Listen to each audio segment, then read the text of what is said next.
Hey YouTube, this next diecast review will be on Donny Schatz's 2021 CarQuest Auto Parts Ford Sprint Car. This is a diecast I picked up at the National Open. This was available really quite early compared to the others. This is made by ERTL. This is not the Acme version of the cars. The Acme did make the 118 version, which is out now. I probably will get that one, but that is to be determined if time and money allows to do so.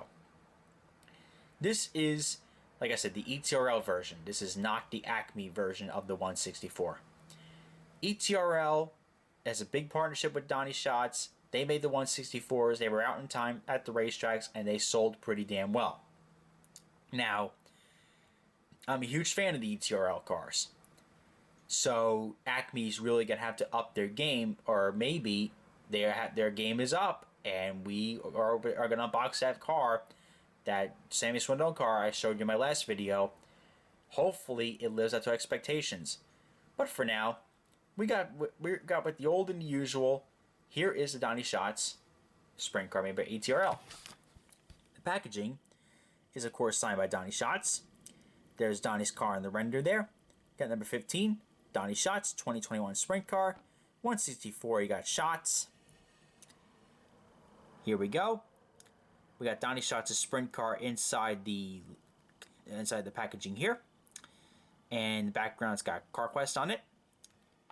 And this is limited edition adult collectible. I guess I would imagine so, even though kids get around and play with this all the time at the track. Back of the packaging.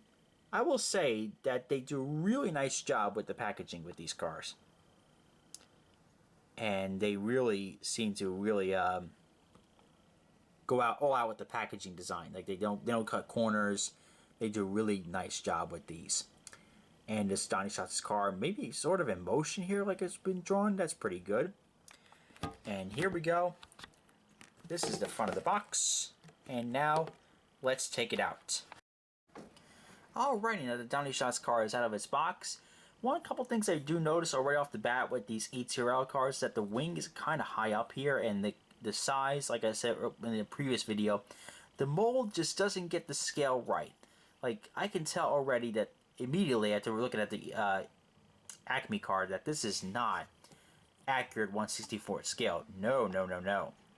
This is quite bigger than that, honestly. Or maybe the Acme car is just small, I don't know, but regardless, this is definitely a larger scale car compared to the Acme cars. But, you know, Donny Schatz always has diecast. Like, he has really big with diecast, his trailer. If you ever go to his merchandise trailer, there's always diecast floating around. You know, regardless if they're older ones, such as 2016, 2018, 2019, or the 2020 car. We reviewed this 2020 car already on this channel. It was over a year ago, pretty much. But the 2021s are out, finally. And we're going to review this right now. So let's go over the sponsors here. Digital Ally Body Cameras, TSR, Ford. Got Schatz's name, Sage Fruit. Got Ford.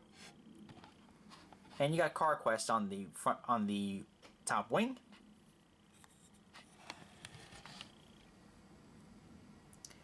We see got Curb Records, Ford Performance, got Donny Schatz, Mobile One, Angler, and you got the badass exhaust and engine right underneath that. That looks good. Got the cockpit, which is not too terribly detailed. I wish they could have gotten the steering wheel a little bit better on these ones, but that's okay. At least they got the seat in properly. Got Groove tires. Bunch of sponsors on the top wing here. We got CarQuest. Got NOS Energy, the NOS Energy Sprint Car Series. Got Hoosier, Cometic, MSD, ARP, Morton Buildings, Comp, Dirt Vision. Make sure to subscribe to Dirt Vision. Or Flow Racing, whatever you choose, whatever you prefer. BP Racing Fuels, Sage Fruit, number 15. And got number 15 on the fuel tank. With the toe right here, this the chrome toe is like, well, not really toe, but it's with the where the ATV's vehicles push them to get the motors running. Got the groove Hoosier tires, like I said before. And voila, this side's the same as the left.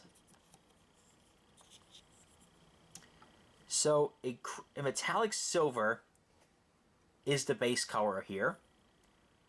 It is quite different than the CarQuest car that was released last year. And quite honestly, I like this one a lot better. Donny is a hell of a racer, and he produces such great diecasts. But however, unless if you're a really mega Donny Schatz fan, this one, as much as it's beautiful and looks great, we got all the Acme cars coming out now. So I would honestly save the money and get this right after you get all the Acme cars. Because A, they're true to scale, and B, we're going to do an honest review of that one too, and hopefully we'll be able to persuade you to buy some Acme cars. But overall, this car ain't too bad. What I'm really impressed with is how they get the some of the fine details right, like the engine. Like I noticed with the ERTL cars, I'm more impressed with the individual parts on them rather than the true scale as what Acme has. The wings don't come off on this car, I believe. No, they do not come off the 164s, but they do come off the 118s that you'll be getting if you order right now through your local diecast dealer. The chassis is all plastic. However, I do believe most of this car, except for, I think the braces here are plastic. I think the roll cage itself is diecast metal. I feel it. It's cold to the touch. I think that's diecast metal. But I think over here it's plastic. And the seats are plastic, I believe. And the individual parts are plastic. I think there's more plastic to this car than the Acme cars, but I haven't taken it out yet, so I do not know that for sure. We'll review that at a later time, and we'll determine that at a later time. But I do notice right off the bat, you know, that the quality of the product itself, I mean, for the price you pay, I paid, I think, about $10 for this 164. It is worth that manufacturer's suggested retail price. I do not see any quality control problems. Then again, I've never had a quality control problem with ERTL. I'm afraid that's going to be a problem with Acme, but I think that they probably held their end to the bargain. I held my Sammy Swindell car. I have not seen a single error on them whatsoever, and I've known that they're known for their details, so hopefully they will live up to the expectation. But ERTL did make a fine product here. I really wish them luck in the future because they're going to have some competition.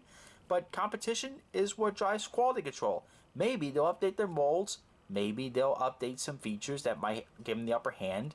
But my honest feedback is it's a great product and all that, but it's not truly accurate.